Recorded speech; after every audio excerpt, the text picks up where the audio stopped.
So here I am, waiting on a solitary highway in the middle of the high desert in Arizona. Sparse traffic going by, surrounded by incredibly rugged terrain and primitive roads. Clearly, people are testing out their Second Amendment in the background because I can hear them. And then finally, down the road, comes a fellow YouTuber who contacted me through Instagram and claimed he had a $130,000 motorhome that he was willing to take off-road with me, even if we tipped it over. I had to see this thing, and here it was. Now bear in mind, we're not going to take it down these type of roads. We did, but this isn't my idea of off-road. Many people believe this is. It's simply a dirt road. These are the type of roads we took it down. And we've got the footage.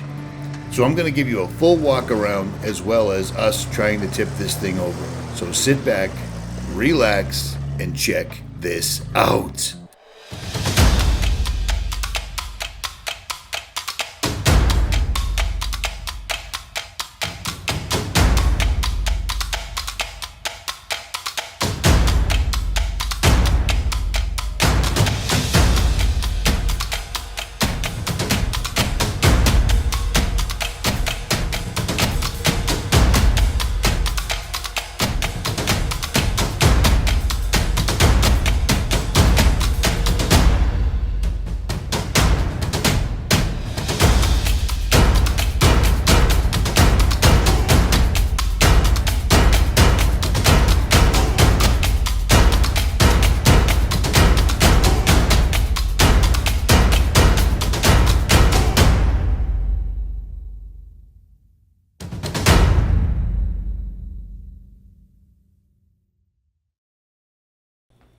Okay, before we show you the footage of this truck with its wheels not touching the ground and almost tipping over, we're going to do a complete walkthrough so you can see that this is a fully stocked, fully loaded, very tall camper that is also pretty capable off-road, because this thing kept up with me for the most part. So check this out. Welcome back to another episode of JailBreak Overlander. I'm Richie, and today, this is JailBreak. We're out in the middle of the Arizona high desert, and I met somebody through Instagram, through YouTube. He's a fellow Instagrammer and a fellow YouTuber, and he's in the unique position to own a $120,000 to $130,000 Mercedes Sprinter with a Winnebago package on it, and he wanted to go four-wheeling with me. And I'm thinking to myself, dude, it's a camper. You can't do that. Well, today we're going to see if he was either right or if he was completely wrong. Are we going to tip this thing over? At any rate, this is Happy. Happy, what's up, brother? I really appreciate your time, man. Yeah, thank you for meeting up with me. So tell me the story behind yourself, your channel, the Winnie, and everything else. All right, well, I'm a United States military veteran. I'm also a retired firefighter paramedic. And 2 years ago, I sold my house and went into this 2019 Winnebago Revel. And since then, I've just been trying to hit the road, hit some trails, and meet cool people along the way. And you've hooked up with some pretty decent-sized YouTube channels, correct? Correct. Yourself as well as Down to Mob are pretty much Down to Mob. And there's local guys around here that you go wheeling with. You took me the other day. And Bronson, what was the name of his channel? Bronson, he's from Wreck Gear Offroad. Okay.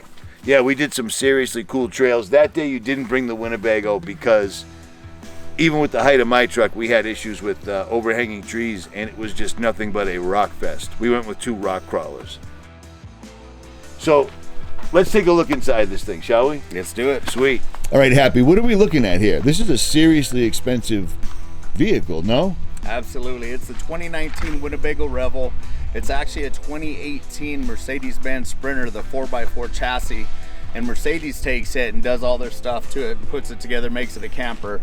It's a very capable off-road camper. It comes with a Blue Tech V6 by Mercedes, and the interior and the whole drivetrain, I mean, it's built to last. All the interior framing and stuff, we'll get to that in a minute, but it's all aluminum framing and built to do some actual four-wheeling.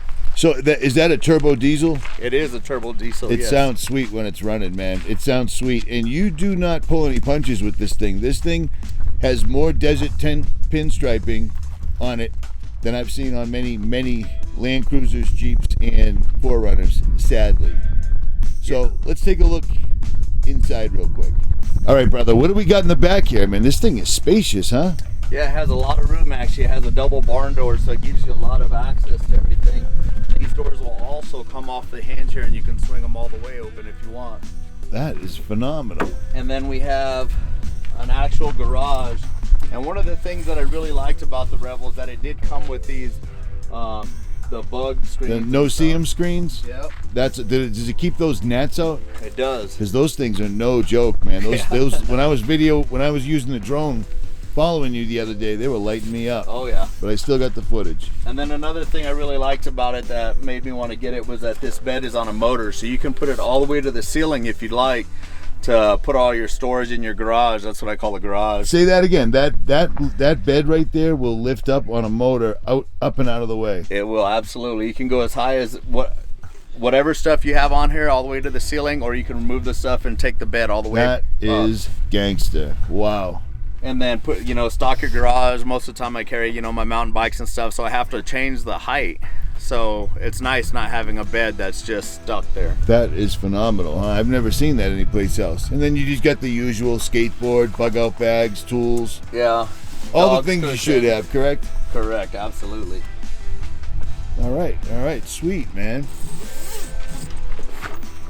All right, so walk us through this, Happy. What do we got back here? All right, so where I'm sitting at is kind of the dinette, kitchenette area. So these chairs both spin around here, and there's a small table that'll pop up here, and it can be a nice little workstation, or it can be a full-on dinette. And you do a lot of videos editing such, so that must be a real helpful thing, huh?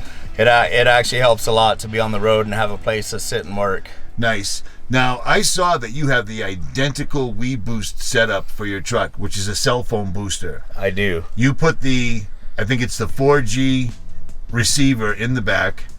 You've got the over-the-road antenna up top that the truckers use, and then right behind you, you have the same thing. I thought I was slick.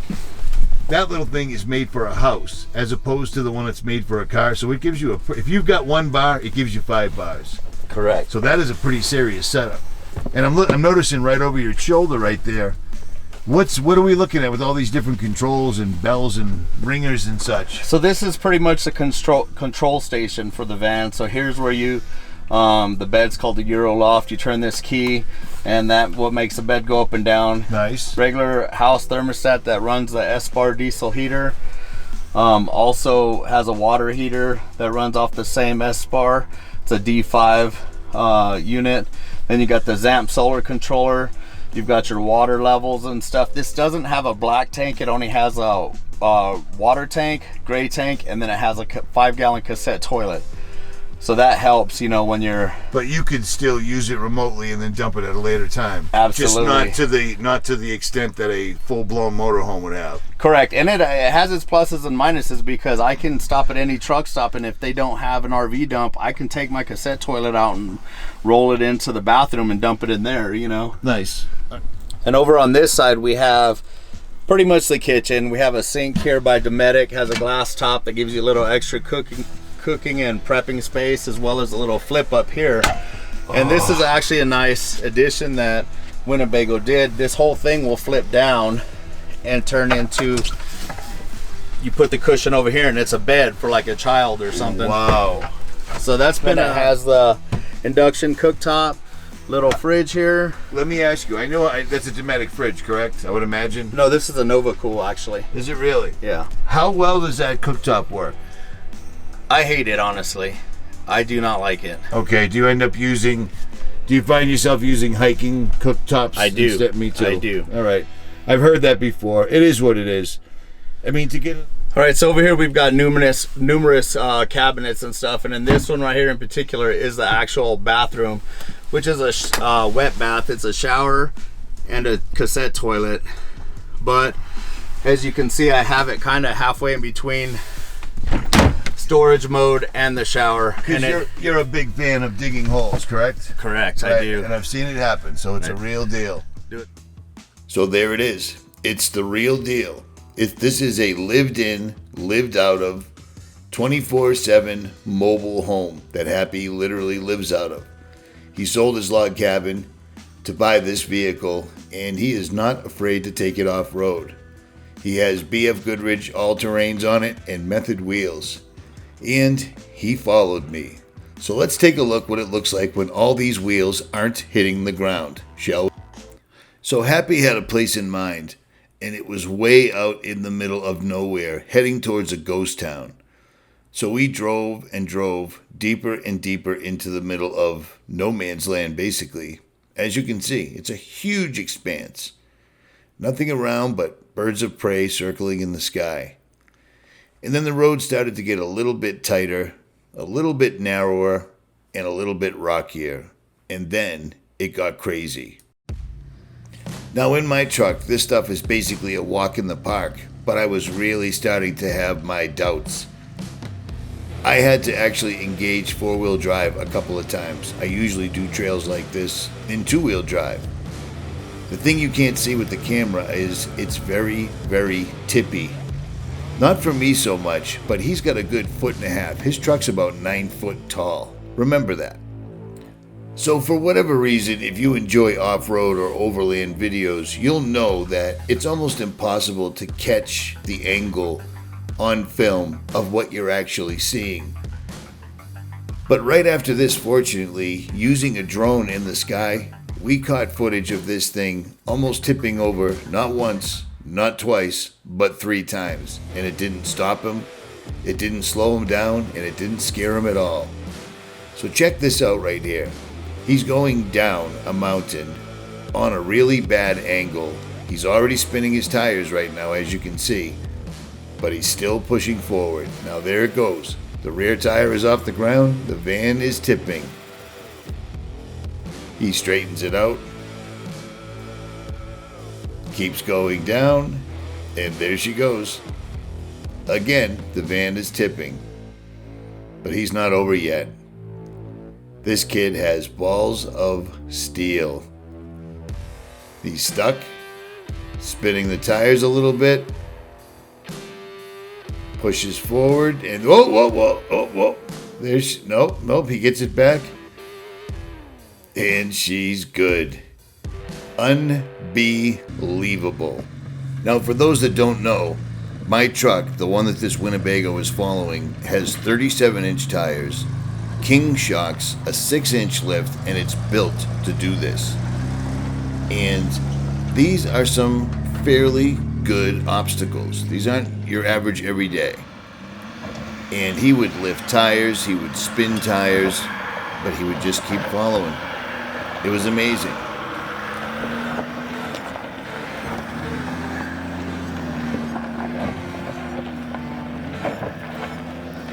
Now going down this trail was very tippy, very off camber.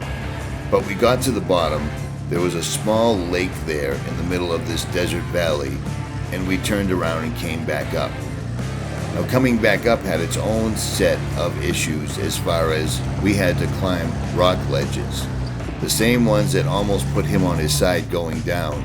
We're definitely going to challenge him coming up.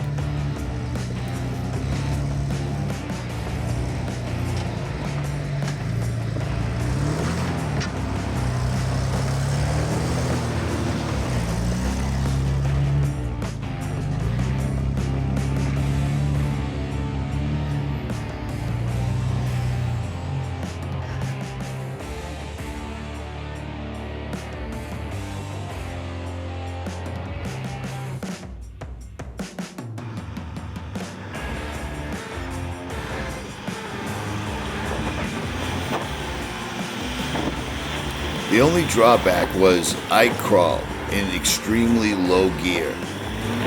The Mercedes can't do that. He has to get a little bit of momentum going to make it uphill. But it didn't seem to bother him at all, and he did it. He did it. We did not have to break out toe straps, nothing like that. That's a serious rock ledge right there. Watch how my truck handles it so you can understand the scope of it.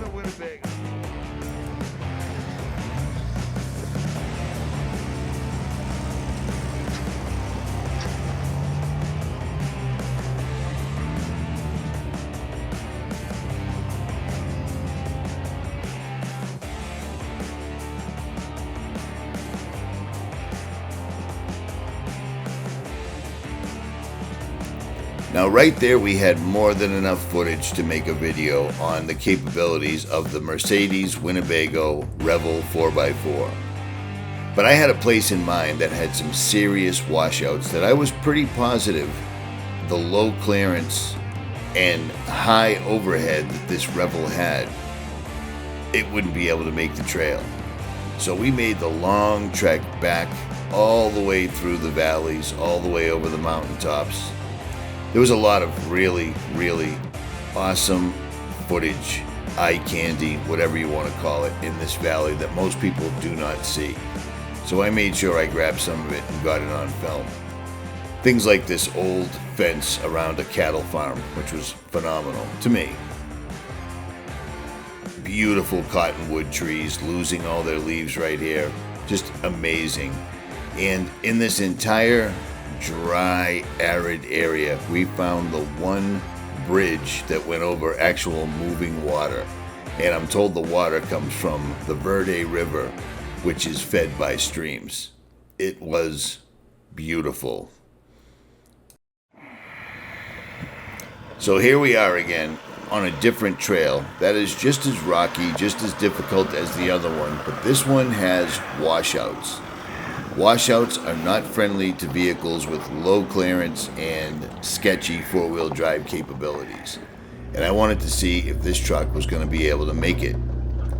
So we strapped on the cameras, we threw it in four-wheel low, and we pressed on.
Easy, straight.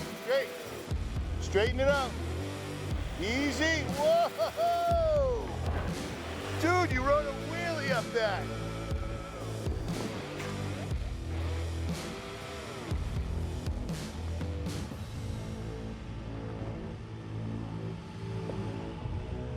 Easy, straight.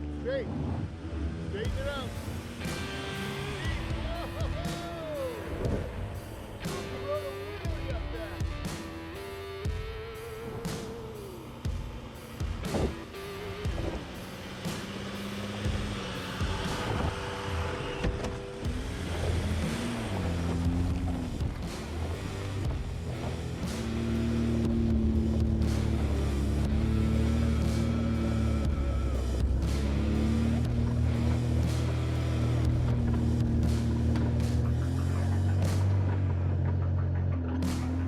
So after 2 full days of testing this thing, having it following me on really difficult trails, I wouldn't take this thing to the Rubicon, but this thing will take you anywhere you want to go in comfort and style. And chances are you will make it in and make it out. I was totally amazed by this thing. It is a serious vehicle. Winnebago and Mercedes have been around for a long time, and their foray into the off-road community is worth taking a look at. If you enjoyed this video, make sure you hit the like, share, and subscribe. Leave a comment below and I will return the favor. I am out.